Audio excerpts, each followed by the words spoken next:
Hey everybody, Chuck and Michele Carstensen. We are live back for another live show, episode number 12, which we started, I think, back in April, Michele. We had the idea when COVID hit and we were more in a lockdown. Now we might be approaching another similar situation. I don't know. I haven't watched the news since April, so I don't really know what's going on. All I know is that I do the best I can people possible and take care of what I need to take care of. And here we are doing a live show to update you on what we know very well and best, real estate. Later, not too much later in the show, but a little bit later in the show, Michele Brandt of Fairway Mortgage will be joining us, talk about financing, what's happening in the world of finance. For now, I'll let Michele jump in and let us know what's been happening in the last couple of weeks since our last show. Hi, everybody. Probably at home working, or you will be soon. Sorry. It's just what's coming up tonight doesn't sound fun for some of you. So sorry about that, honestly. Try to support your local businesses. That's what I got to say right now. So the last couple of weeks in real estate has actually picked up. Interesting enough, people would think at this time of year we're just going on vacation, which, probably happens. But overall, the market has actually picked up, and you would say, why would the market pick up around Thanksgiving? Well, a couple of things. Interest rates are still around 3 or lower, depending on your credit score. So we don't know when that's going to change. We all know in reality, it's going to change eventually. It's going to go back up eventually. It has to. It just has to.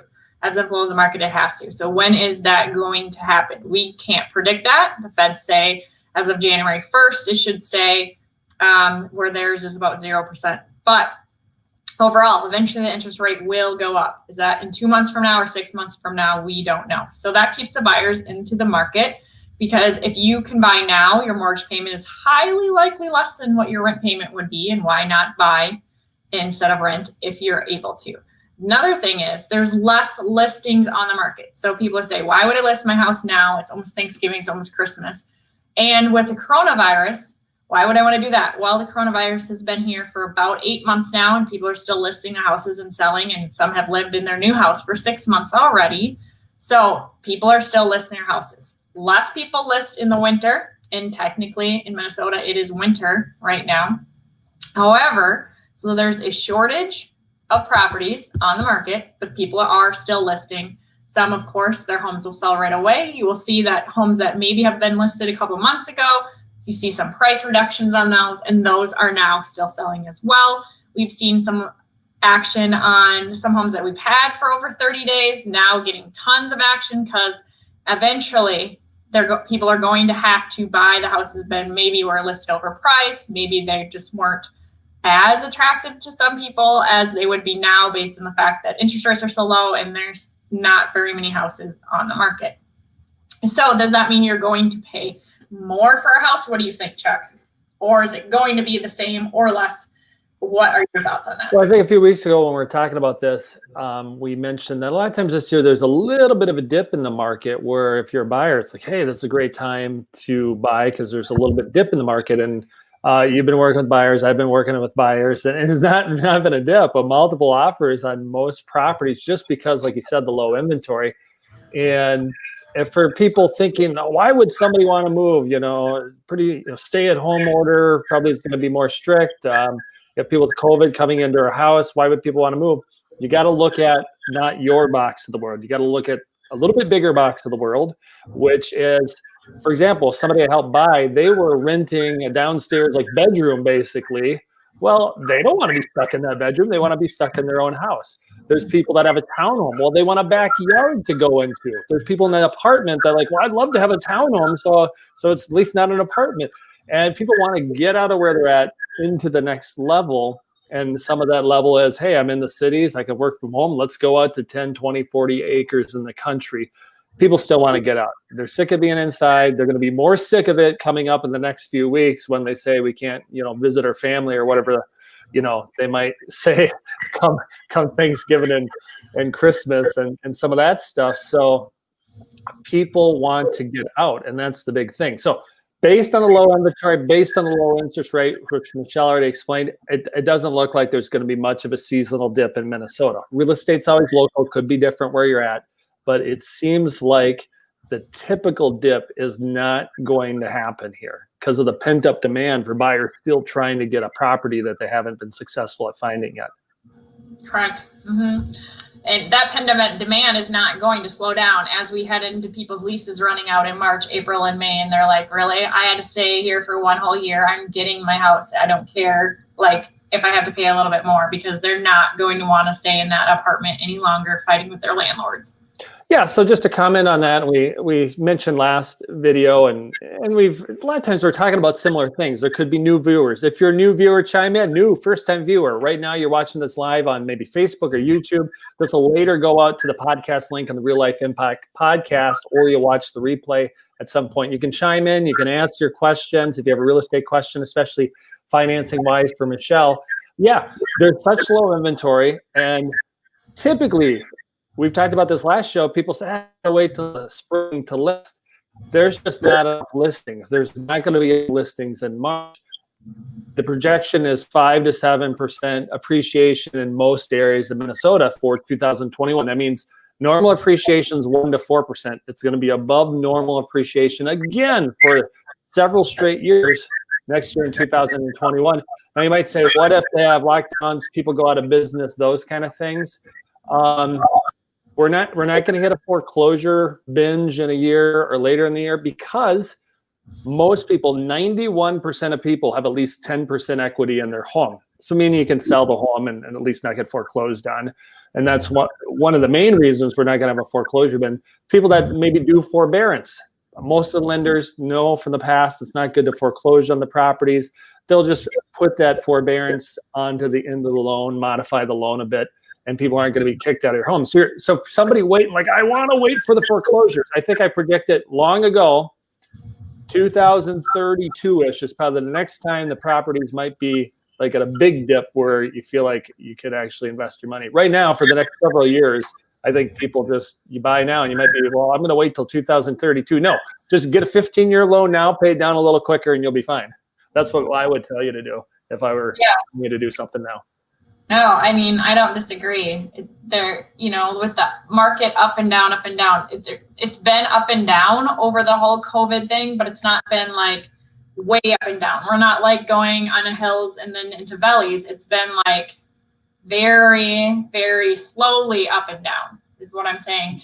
And now, like, is really a good time to list your house.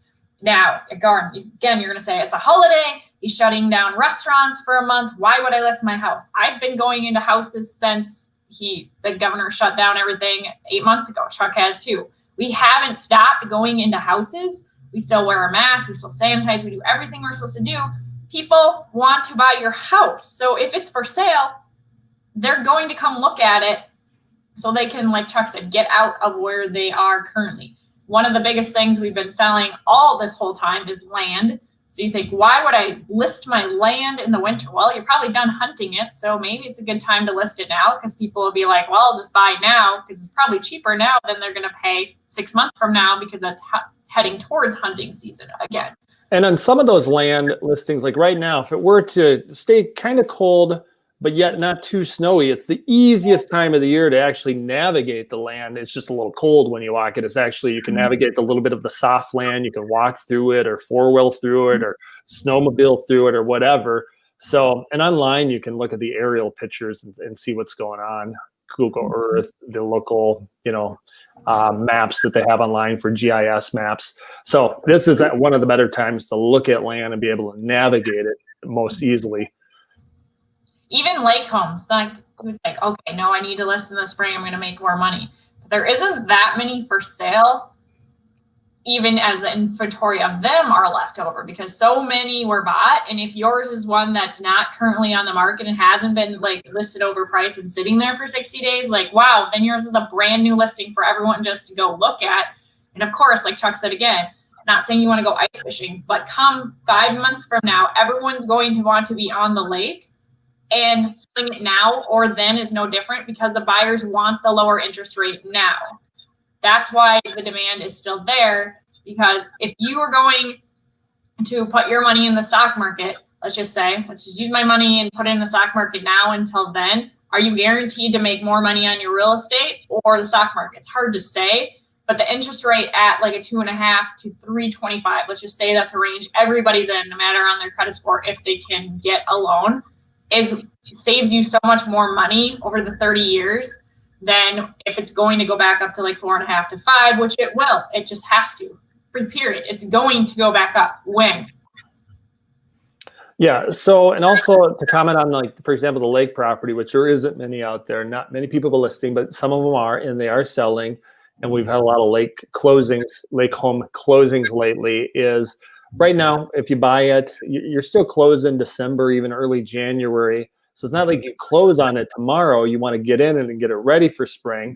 And then the other thing, there's just a pent up demand of people that did not get a lake home, that they wanted it. They're still out there looking, just like the first time home buyers are still out there looking, just like people are like, well, if that home pops up, I'm going to go buy it and list my home. So more listings coming up also brings more inventory on, because a lot of the people that I've been following up with for a while have a home to sell when they do find one. And the challenge is they haven't found one because we need more listings out there. Yeah. And we may talk about this many times. We know everybody doesn't watch every show. Maybe somebody binge listens to the podcast. Like, did they talk about this last time? But it's getting the message out there, because a lot of people don't know. I had a call today. I hadn't talked to him for a while. He must have, I've been following up. He remembered me, he called me. Is it really a good time to sell? Like, he didn't know. He was like, with COVID is a good time to sell? And I explained to him that house prices have never been higher than if you sold a house now. And then I explained to him, well, if it's land, because I didn't even, I should have thought and just asked a couple more questions. I didn't even think what he's selling. And if it's land, in 2005, the land was probably a little bit higher than it is now. And he's like, oh, I got land. And I bought it in like 2005. I'm like, yeah, you probably paid more then than you'd get now, but it won't be much difference. And the reason back then there's more speculative land buying. Now people are buying it for recreation, for whatever use, for building. And speculative buyers drove the price up of land, thinking they're going to develop it. And that's why it was a little bit higher back 15 years ago. But in general, real estate's higher than ever been before. It looks like Michele Brandt is ready to come on. So Michele, I'll bring you on in a second. So we'll have two Michelles and one Chuck. But Michele Carstensen, spelled with 2 L's, Michele Brandt with 1. So Michele, welcome to the show. We don't hear you, Michele. Need volume. Yeah. We always have on-air production meetings every time we have a show. So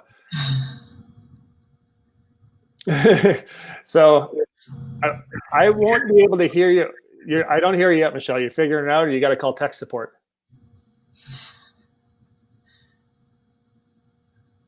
You got to call tech support. I'm going to take you from the stream for a minute. Not sure what is happening. So Mic's not on, probably. So you need either their microphone on. What's another thing people do? They mute their sound. Mm-hmm. Is she saying call her? I don't know if that'll work, though. That won't work. That won't work. She has to turn her sound's probably off, or her mic's not connected. One of the two. She can hear us if she's listening. So yeah. We'll have the on-air production meeting of Michele. Figure out your mic situation, then we'll get back on. Okay. Can't unmute you guys. Okay. So I'm going to try again, Michele. Can we hear you?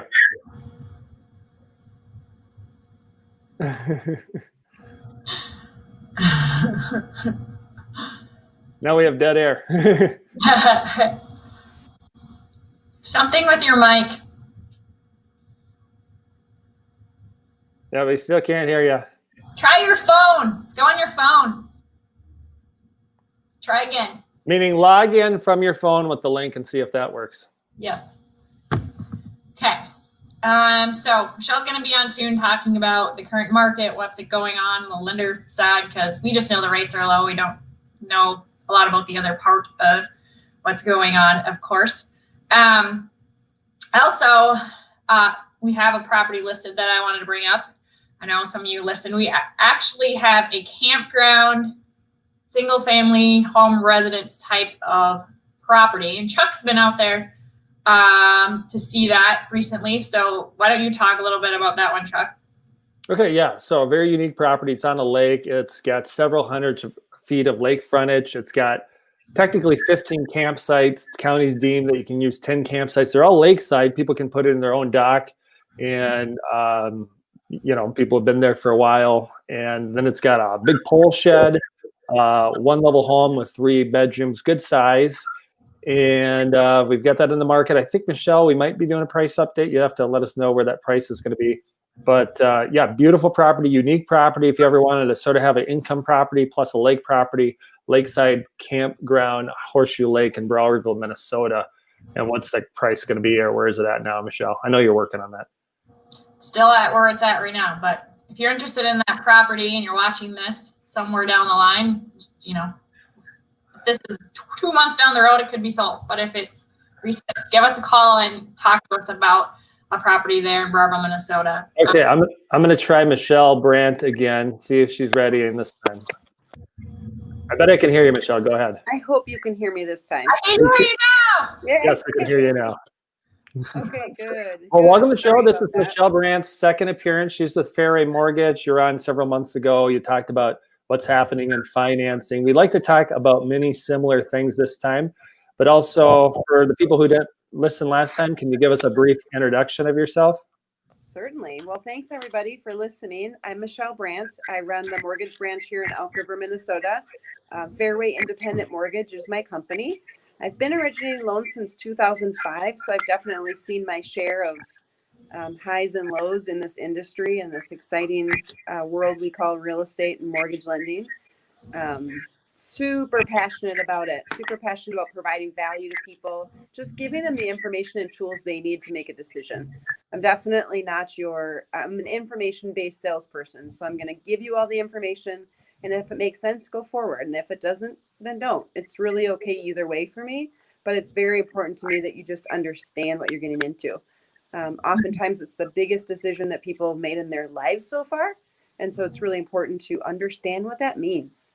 So as a lender, I definitely don't go into the process and say, give me all your stuff and I'll give you a pre-approval letter, because it's really doing everybody a disservice when you don't know what type of loan it is, how much cash you need, what your payment will be, and where you should be searching as far as purchase price. So I just definitely take a different approach on this today with the fabulous Carstensen team talking about real estate and mortgage.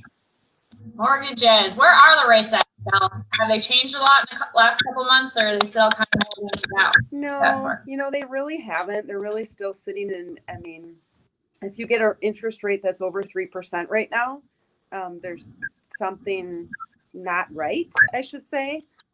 Rates are still extremely low. How low will they go? It's so hard to say. I don't think anybody predicted what happened and what was going on or what was going to go on during this pandemic and everything. It's a little bit of it's just a really interesting time because they've been so low for so long, and it's, a lot of people thought it would change with the election. To some extent, when the news came out about some, the election results and things that Monday, the same day that Pfizer came out with their data about 90% success rate with the vaccine, the market took just a bit of a hit, but it kind of rebounded already. So it's ebbing and flowing and is still, all-time historic lows. Yeah, so a couple of questions off of that. So we had you on several months ago, and at that time, I think there was little restriction. Oh, we lost Michelle. We lost you, Michelle. You're going to have to re-hit the link and come back on. And maybe you'll hear my question. For those of you watching, listening, you can type in your finance questions. I'll read the comments. We'll ask Michelle your finance questions. A lot of people have finance questions. The biggest reason there's not even more buyers out there is because people maybe don't have good enough credit, or don't think they have good enough credit, or just need 2 to 5 to 6 months of work on the credit, and they could be buying in the spring. So you are on the verge of being a buyer, maybe by having a couple questions asked. So go ahead and do that. I'm going to bring Michelle back on. And Michelle, she's on her phone now. I got you back on, Michelle. Are you okay? I think she's walking to another area of the house to get service. Can you hear us, Michelle? Nope. She cannot hear us yet. She's probably relocating the house. She must be in an area where you have a limited cell phone range. That's why I come into the office to do this at my house. I'm worried about getting dropped from the video. And that wouldn't work because that would knock the whole show off the air. So me talking. no, I think it would knock us off the air because originating from my link. I'm not I'll do sure. So Michele Brandt, I'll bring you back on and ask my next question here in a second. She's muted, FYI. You got to unmute your mic, Michele, and then we'll be ready to talk again. Gotta unmute yourself. Michele, you got to maybe text her, Michele. We're Gotcha. Okay. So the question I was going to ask for Michele, so I'll probably ask it now and then have to double ask it, is that like back when COVID hit, the lenders pulled back some, guidelines. They basically said you have to have even better credit to be able to get a loan. Some of the lenders weren't lending on, say, 640 credit. They were lending on 680 or better, or 700 and better. So one of the questions I was going to ask her is how much is that kind of reset to before COVID, where the 620, 640 FHA buyer can get a loan. So once we get Michele back on the show, we will do that. And if not, I'll just ask these questions to the universe, and the answers will come. I know for a fact that if you're looking at down payment assistance, which isn't always just for first-time buyers, it's for a lot of different people, depending on the salary range you make in your job, you have to have 650. So for a down payment assistance loan, you have to have 650. I've asked a couple lenders this recently. Otherwise, I believe it's 620 for other types of loans. So somewhere between 620 and 650 is where most people be at. I know that you've done a loan recently that was under, under 600, Chuck? Me? I don't know. What was that one? 600. So there might be a lender out there that can get you. If you're under 600, it has to be over 580, somewhere in there. It's possible. It's not extremely impossible. Just most lenders, I think it's 620, but hopefully I think the one that I did and maybe this is a different one you're talking about. We had a loan where the house was a foreclosure. There are some foreclosures out there, and it was really beat up. And fortunately, the lender got it so the appraiser didn't go inside, but then she looked at pictures. She called me. I'm like, it's decent and whatever. The person was putting, I think, 10% down conventional loan. Long story short, it did close, and I was thankful because I'm sure if the appraiser went in there, it probably went to close. So sometimes lenders, can be a benefit as far as work and how they work the appraisals. So just so Michele knows, and she's not on our screen for those watching live or watching the recording, I can see you, Michele. So when you feel ready, give me a thumbs up and I'll bring you on. So we're bringing you back on. Can we hear you now? I can hear you, I believe. Can you hear me? Yeah, I can see and hear you. Okay, I have 3 bars right here, and I switched to a different Wi-Fi connection, so hopefully it will work. I couldn't hear you guys at all either. It was just so our question was, what we've been trying to guess is what's the lowest credit score and what kind of loan is that? Down payment assistance is like 650, but what's other stuff? So if you were to get a traditional loan, the FHA and things like that, for an FHA loan, we can go down to a 580 right now. There's definitely some restrictions along with that, but we can get down to a 580 with compensating circumstances. Things like that would be if you had your own down payment, so you couldn't get a gift. If you had, where your rent was pretty much the same as your mortgage payment, so you wouldn't have a lot of payment shock. Good job history, decent reserves, things like that. So we can go down to 580 on both FHA and VA. VA is less strict on getting down, so less compensating circumstances are needed. For conventional, it's still 620, and that's actually a Fannie Mae Freddie Mac rule. And then for jumbo loans, it's much different. It's usually 660 with a higher down payment. Okay. Yeah. Good to know. I wrote that down, so I remember. It changes frequently, but that's what it is today. So along that line, so early in, like when COVID hit, some of those were pulled back. Maybe down payment assistance wasn't available from some lenders. Maybe you had to have a 680 credit. Did it pretty much all roll back to where it was before COVID, or anything hanging over that COVID still affected as far as some of those things? Yeah, good question. It did start to normalize a few months back. We still have a handful of loans out there. So our VA renovation loan is still closed nationwide because the VA issued a moratorium. They were nervous that when you did a renovation loan, the increased improvements would be a challenge because they were worried about a reverse drop down in the market. So they didn't want to have all these overinflated half finished projects and be in a position they're 100% financing. So, but pretty much everything else has normalized, kind of back to business as usual. But yeah, we did see almost a daily shift in things and with the scare, and we do have some additional parameters in place. There's there's extra stuff documentation wise that you need for self-employed borrowers to make sure that your business hasn't been affected by COVID in a negative way. So there's things like that, but for the most part, credit scores, programs are almost all restored.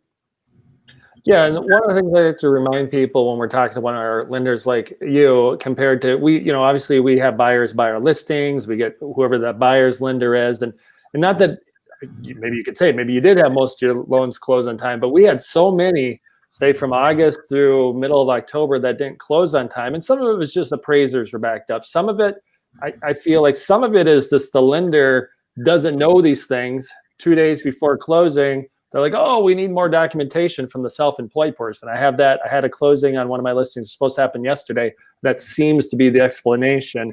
Now it's closing maybe tomorrow because they didn't.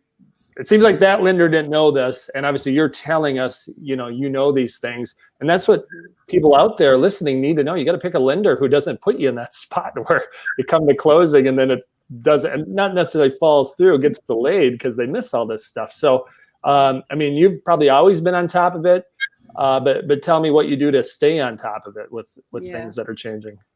Well, and the reality right now is it's a busy time for mortgage loan originators. With rates at all-time lows, everyone and everyone else is trying to refinance, right? So our volume is up.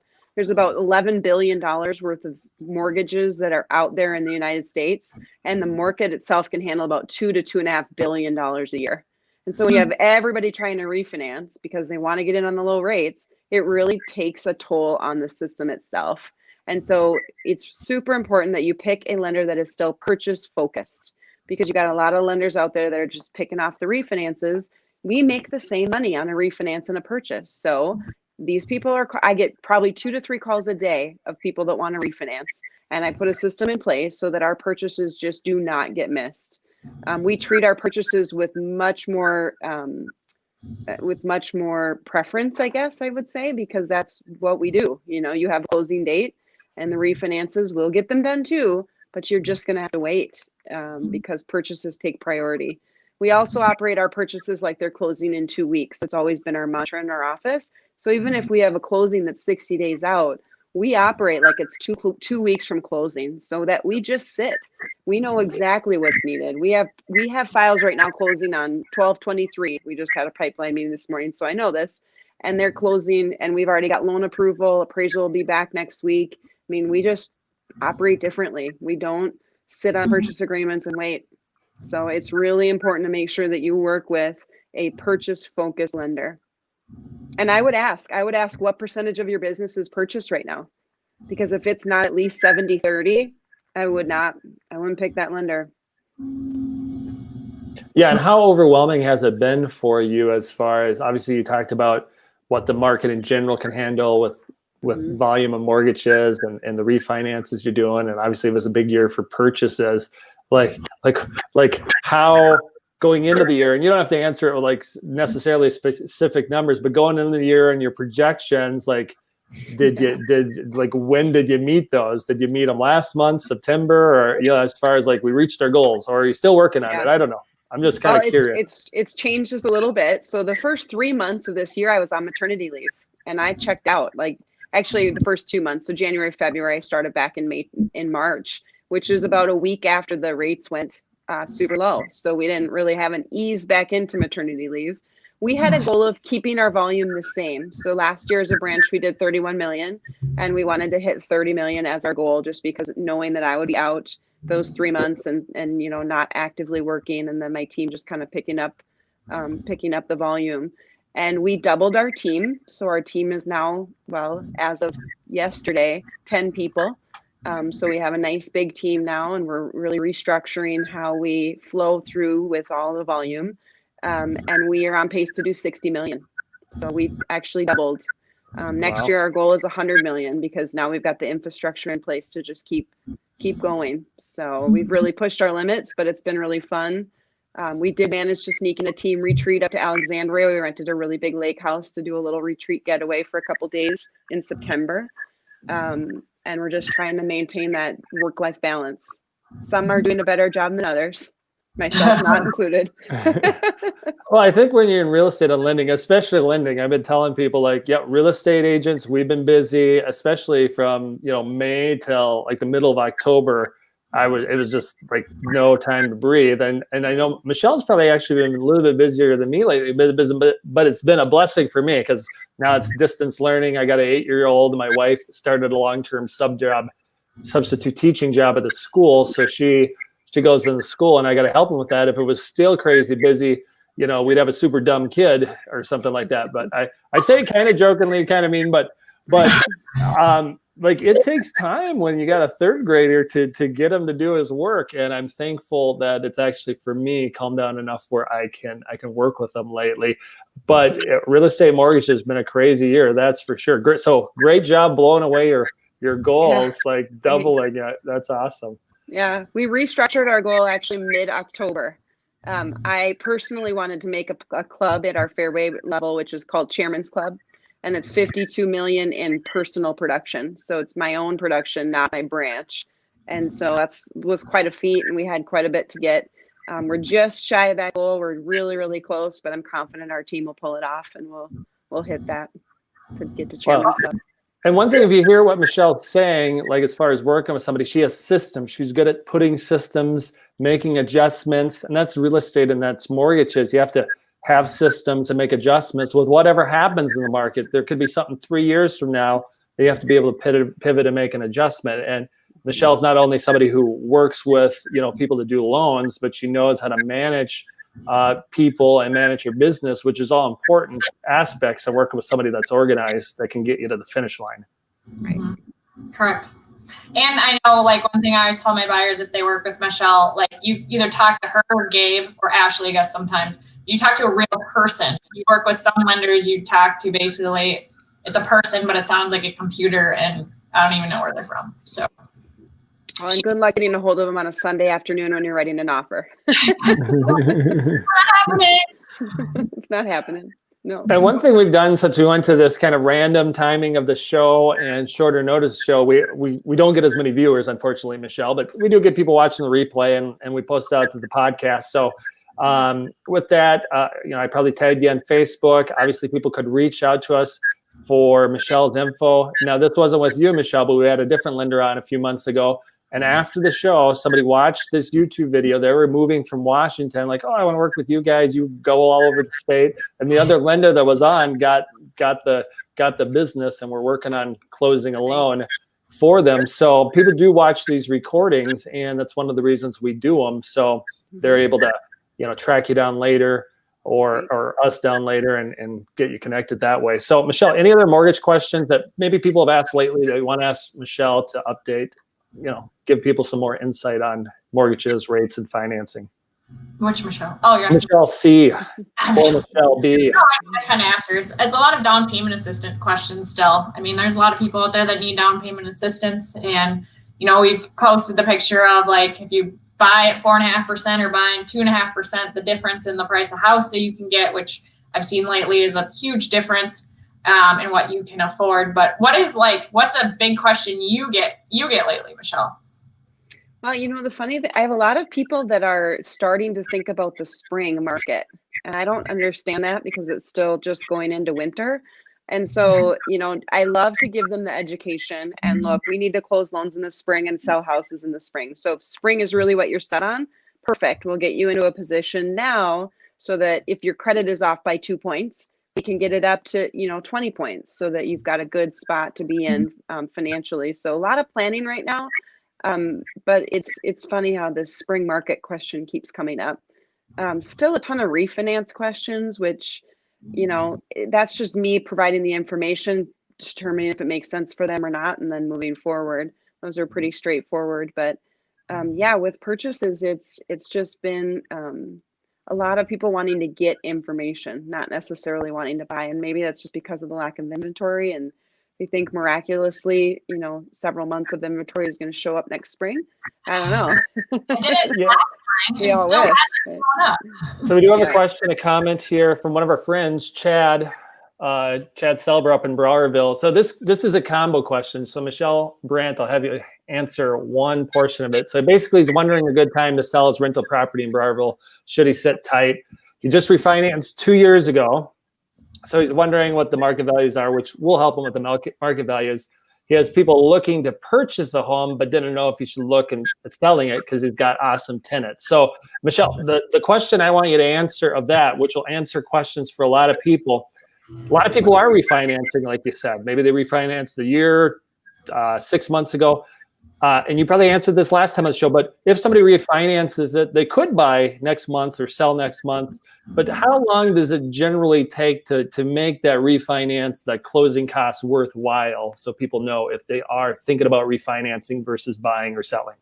Yeah, that's a good question. That's when we bring up, one of the questions I get when they say, I want to refinance my home. I say, well, how long are you going to own it? Because we definitely want to adjust and pivot if you don't plan on owning it long term. So kind of a loaded question with extra questions that I would have, such as how much did you pay for that? Because if it was something where they weren't sure if they're going to stay, well, I would do maybe a slightly higher interest rate with much lower transactional closing costs. Or, just you don't want to eat up all the equity if you're planning on selling. So maybe just sit tight. Depends on the kind of loan that they're in. I have people from I would say March, maybe February, that are already refinancing again. When March hit and it brought it really down low, and it really hasn't gotten too much lower than that to make it make sense unless you're in a really big loan. But yeah, it's definitely a unique time where some people think, if I refinance once, I shouldn't do it again. But if you're planning on staying in the house, maybe you want to do it again and just look at that long-term benefit versus the cost and outweigh the difference. Some people used to say, you can recoup your costs in 24 months. It makes sense. I would say it depends. If you're going to be there for sure another year and then you might sell, well, why would you want to do a 24-month? Let's look at different options. So you really just have to take each situation as it comes. And I ask, what is your goal of the refinance? Do you want to lower your payment? Do you want to shorten your term? Do you care about payment savings? Do you want to roll in the closing costs and eat up your equity? Do you want to bring them to closing? Do you not want them at all? Those things all matter when it comes to refinancing. It's not just go on to, I don't even know, bankrate.com or whatever the online internet lenders are and just get an interest rate and call it good, because you need to have that sound advice. And do you pay more for it? Maybe a little, but think about it. If someone were to put you in, like I just had a client that's getting a VA purchase right now. Actually, it's a VA refinance, and we're paying off an FHA purchase. And I said, why are you in an FHA loan? Why didn't you get a VA loan? Well, that's what the mortgage lender told me I needed. That doesn't make any sense. They qualified perfectly for VA, and it's the best kind of loan you can get out there, hands down, like no question. So you just need to make sure that you get somebody that isn't just, it's not a commodity. It really is an expertise that you need. Cool. Yeah, that answered probably a lot of different questions, and I have some other answers for Chad. Michele, we'll probably let you go. For Michele Brandt, any final comments you want to share? That was a good one to wrap up. If not, but any final things you want to share? I don't think so. I think our team is structured so that we can all follow up and take care of each other, and make sure that we all stay healthy and have that good work-life balance. But we're also making sure that we take care of our clients. So.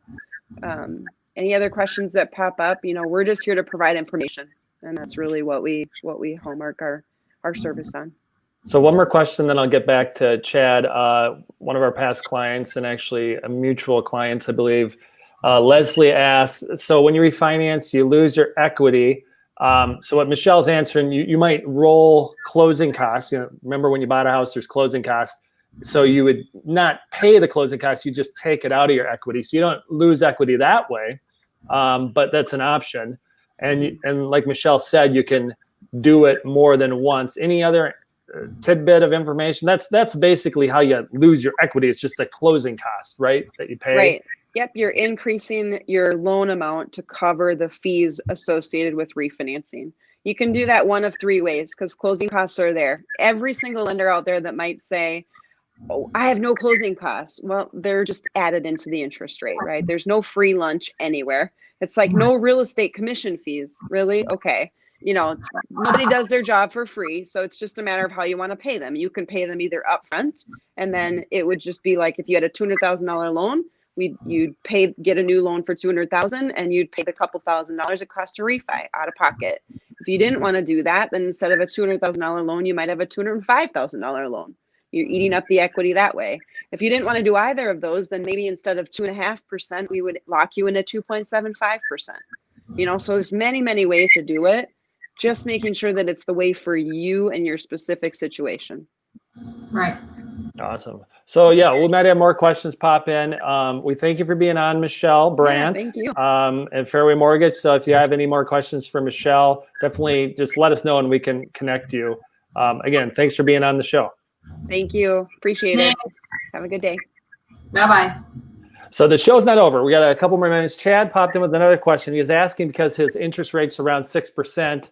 And, you know, he was thinking of rental home versus personal rate. So Chad, just to let you know, here would be another option that you probably haven't thought of. I would refinance that for sure. 100%. Unless you want to sell it, unless you're like, hey, you know, I'm going to sell it. I'm going to get 40 grand and I'm going to do something with that 40, 50 grand of equity. That's up to you. I would refinance it, put it, I don't know if you're on a 30-year loan, I would refinance it, put it on a 15-year loan. If you got a 6% interest rate now, your 30-year loan interest rate, let's say it's 6% for 30 years, your 15-year loan at probably just under 3%. Yes, if it's not your personal resident, your interest rate might be tiny bit higher than if you're buying it, but the rate's going to be way lower. I would put it on a 15-year term and refinance it if you have a good renter. That's what I would do. I would not sell it. I would keep the renter in. Unless you're like, I'm kind of sick of being in the rental business and want to pull money out. I would take it a step further. If you kind of like being in the rental business, like, hey, this one's working well and you have equity, I would actually recommend refinancing it using equity out of your house to go buy another rental property. In that area, there are some low enough price houses where you can buy something for 110, 120,000, maybe you have 30,000 equity, pull out, put that down on the other home, get another good renter and put that on a 15-year loan. You're probably only going to break even, make a little bit of money, but then you have a long-term plan where in 15 years, you have 2 homes paid off. That'll be worth what? 130, 140, 150. So in 15 years, you'll have about $300,000, $250,000 to cash out free and clear that somebody else paid for you. That's what those are 2 ideas I would plan. Because if you sell it, you can get your 30, 40, 50,000 now. Maybe that's great. But if you do what I just suggested, you can have in 15 years about $250,000 free and clear that somebody else paid for you. That sounds like a little bit better plan. That's what I'm doing currently and adding to my rental portfolio. So hopefully that gives you another idea. But definitely I would refinance it, even if you don't want to cash out and buy another rental property. But if you have a good renter, I would refinance it. Yes. Michele, any other advice for his? Yeah, that's really good advice. You should do a whole show on what Chuck's talking about. So you might want to just call Chuck up, Chad, and just ask him more questions on what he's doing. It's really, if you're in that business already, technically you are. I'm doing it that way, but for sure, 6% is just way. You need to call Michele Brandt, Chad. That's what you need to do, because I don't know where you got that loan from 2 years ago. 6%, like, okay, maybe it was 5. I don't know. Well, no, I mean, sometimes they're looking at different situations when they give you a rent for, a loan for 6%. So we don't want to totally, It shouldn't be 6% though. At this point, it's not 6%. 2 years ago, maybe, but it's not right now. Doesn't matter. There's no way. So. Yep. So I definitely do that. And if you have friends looking to buy a house, let Michele and I know. We'll help them find the 2 houses out there. No. There isn't many houses in that area for sale. That's what I know. I just listed one in Wadena, which isn't too far from there, but got tons of showings on that one already. So I've had a couple secret calls of people that want to sell, and I guess Clarissa was one of them, but don't really want to put it on the market, that I know of a potential off-market deal. So if you have somebody that's looking in $130,000, $40,000 range, I know of a property that isn't for sale, might not be for a couple months, that maybe we could work with somebody on. So So a little inside information live on the show. And thanks for chiming in, Shad and Leslie. More questions like that are welcome. Michelle and I will probably be on for about 5 more minutes. Wrap it up with our summary. We always like to have the lenders on. They bring a lot of questions. And if you notice, it's helped a couple people. And there's probably other people who watch the replay or in the future listen to the podcast and be like, oh, I never thought of that. And definitely, if the lenders are doing that much more business this year, A, she made her staff a little bit bigger. B, there's just that many more purchases and that many more refinances. There's double the business for them. As a real estate side of things, I'm sure some realtors have double the business. We're going to be up, if I had to do quick math on a percentage, probably about 15% overall, which is good. We didn't double our staff. We kept it the same. The challenge with doubling our staff, how we do it is we cover a wide area, which we probably need to double it. It's just I want people who are on the team have very, a prosperous business. Of some real estate teams, just, they get 20 people. You've seen these teams with 20, 30, 40, 10, 7 people. And it's like competition over crumbs. Me and Michelle grew up on the farm. You ever remember like pigs trying to go into the trough and the little piggies don't get to eat? And then they die. That's what a lot of real estate teams do. They bring people on the team to let the weaker couple people die. We got good people on our team, and we're slowly tweaking things to add on so we can handle more people, but we like doing it how we are currently, and we'll probably be expanding in the future, but we handle it a little bit different. And lenders are doing better than real estate agents this year, but we're doing good. Having an up year is a blessing. Yeah, no, I think, Chuck explains it pretty well. Like, we want everyone on our team to do well. So we have to have enough extra crumbs to feed new people, which, can happen. And financing right now with all the refis, they can more easily do that. It's already there. So, what's it going to say? Oh, Chad made a comment on the Wadena house. Apparently his friends are already looking at it with a different agent. That's fine. And that's fine. On Wadena, like Michelle went up there once and then we're like, wait a minute, let's. Right. And then I was going to go up there again. And then I was like, wait, I can send this to somebody else. So yes, definitely. I will help you buy or sell in Wadena. Chuck would help me too, depending on the days. That's not an issue at all. Like, totally can do it. And somebody asked me like, Wadena, oh my gosh, how are you selling house to Wadena? People have to realize 2020 is not only of COVID, it is 2020. So I know what the houses are worth in Wadena. Chuck knows what they're worth in Hibbing. You know what they're worth in Rochester, Wilmer, Moorhead. We can do anything we want from anywhere, just like anyone else in the state of Minnesota. It's just when we get leads for the houses, it's a 2.5-hour drive, which is fine. I went up there and showed a house, but I can go there every day. I'm not going to drive to Wadena every day. So at some point it makes more sense for me to have a different agent show the house. But don't think if you're in Wadena that you can't have us come list your house or that we wouldn't bring buyers there. We will. We'll figure it out. We'll get them in the house. So totally good. Yeah. It's fine that they were with that guy.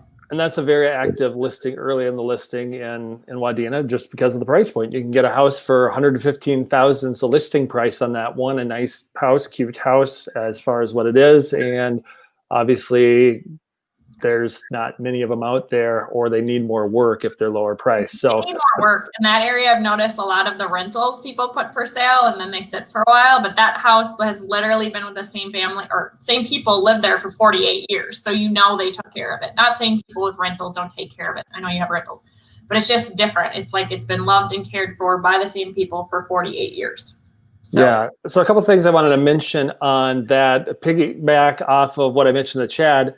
You could still buy an investment property this time. You could roll some of that equity into an investment property if you want somebody else to pay off a house for you. So in that 15 years down the road, you have something free and clear that somebody else paid for. Like, that's about the only free lunch there is out there, where somebody else pays a little bit or a decent amount more than your payment. And if you, I don't want to say have good luck, if you have the right people helping you rent the property, management of the property is not too hard. If you upfront explain to people, we can coach you on that. But buying one to rent or a couple to rent now still makes sense because the interest rates are so low, even that the market's higher. You just have to have a plan where somebody else is paying it off for 15 years, being it for the long run. Michelle, you're probably going to think of a thing to add. There's one other thing I wanted to add to the show. So I mentioned in the notes about our next giveaway. So when we started this, Michelle, you know, we had these giveaways, we did them at night and people would watch just to get their gift cards. And I think that worked because a lot more people watched. Next show, if you're still watching, we'll post it out. And I can't actually publicize who it is because of how I obtained this information, but I'll give you enough information. So we're going to have a casino hotel giveaway, like a stay at one of the Minnesota casinos. And you know, we had Chad and Leslie comment, and typically when we have a giveaway, we'll have more people comment because your comments, your shares, and like in the next show will get you into a drawing to get a free night stay, some extra money, I think a food certificate that'll be good through like April. So you got to use the next, 4 or 5 months at one of the Minnesota casinos. So is that enough information to tease some people with it, Michelle? Yeah, hopefully they come back. They'll want to know when we're doing it. Well, we don't know when we're doing it. So. we should go back to a set time eventually, but real estate's random, and here Real estate's very random. That's why we don't have Stacy. She's out showing houses and walking through houses, and yeah. So as long as there's 2 of us, we can make it happen. Otherwise, Chuck's probably gonna talk too much. So. I think I talked too much today, Michelle. You were like the beautiful model in the background, like just sitting there. Well, you just had a lot of information to give. You've been teaching a lot. So in your teachings, you're probably like, oh, I should talk about this. You haven't had to run around as much as you've been teaching more. So not that he can't, for everyone out there, Chuck will help you buy and sell a house. It's just God's giving him the universe of helping his son right now. So still working, just not running in circles. Yeah, so that's about what we've got going on right now.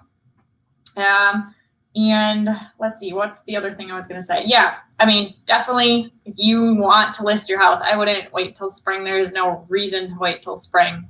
The house prices are still fairly good, and when I say fairly good, it's like the top of the market, like Chuck mentioned at the beginning of the show. Like the market will tell you what your home's worth. If it's over, it'll tell you. So. I guess the best way to say it, it doesn't sound like it's going to be cheaper in the spring. It sounds like it'll be up another 5 to 7%, 5 to 7% on 200,000. Not that there's many $200,000 homes, but you can do the quick math. That's 10 to 15,000. So do you want to spend 10 to 15,000 more in 3, 4, 6 months, or do you want to just top of the market now, top of the market then? There's something I like. Let's go get it.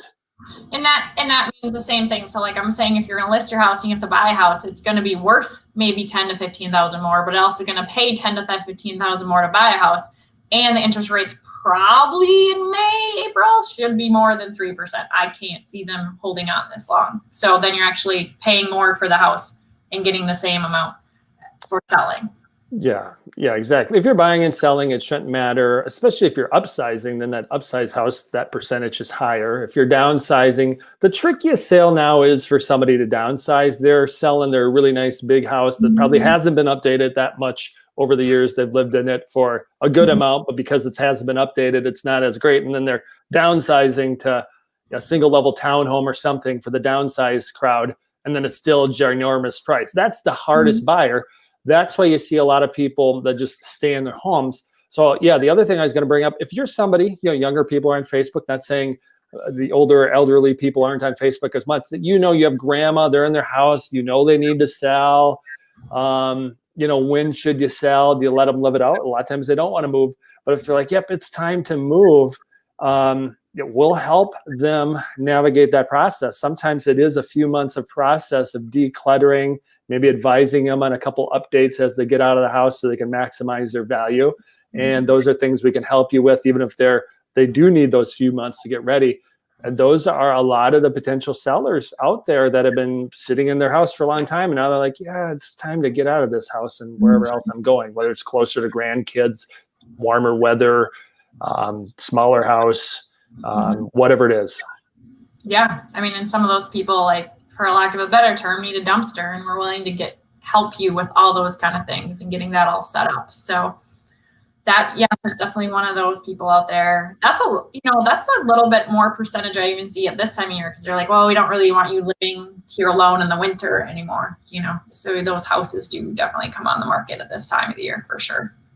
If you're somebody who is transitioning, I guess if you're 80 and older, that's I don't know if the right term is elderly. If it's wrong, I apologize. But then there's the retired people. Let's say you're 60 to 75. Kids are at home, distance learning. Parents need to work, whether it's work from home or work outside of the home. And you're like, well, I'm going there every day anyway. I was going to sell my house in the spring. Get your house ready now, sell it, and hopefully the family's okay with you crashing in the extra bedroom downstairs. But that's a good way to do it. Like, sell your house, get it ready, whatever it is, and maybe you're just short-term going to live somewhere, and then decide what you want to do. Watch the market for what you want, because even if something's not out there, you could sell and stay somewhere. We've had people do that too, to find what they want and just make it smoother, because contingent offers are still tough to get through, is what I'm saying. Right. Yeah. Contingent on selling. Yep. Mm-hmm. All right. So for those who watched still, or if you watch the replay, please share this, like it, comment, reach out to us with your real estate questions or needs. Happy to help you or advise you or whatever we can do the best as possible for you, depending on where you're at in the world or in Minnesota. We can, obviously help you in different ways compared to local to long distance, but we're happy to advise and help wherever we can. Obviously, we've been doing this a long time and help a lot of buyers and sellers, and we want you to be one of them, and a lot of you are one of them, and we'll work with you again. Yeah. And one other thing I mentioned, if you're thinking of buying in Florida, I just thought of this. You can buy in Florida. In fact, Michele can do loans in Florida. So the Michele that was on here, just wanted to bring that up. I forgot to ask her that question. So she can do loans here and in Florida. All right. And if you do need Michele's info, reach out to Michele or myself, Michele Carstensen or myself, and we can get you that info. Thanks again for watching. We'll probably be back on again after Thanksgiving, right away in December, and probably then one more time middle of December. So we'll see you probably a couple more times this year on the live broadcast. Take care, and thanks again. Bye.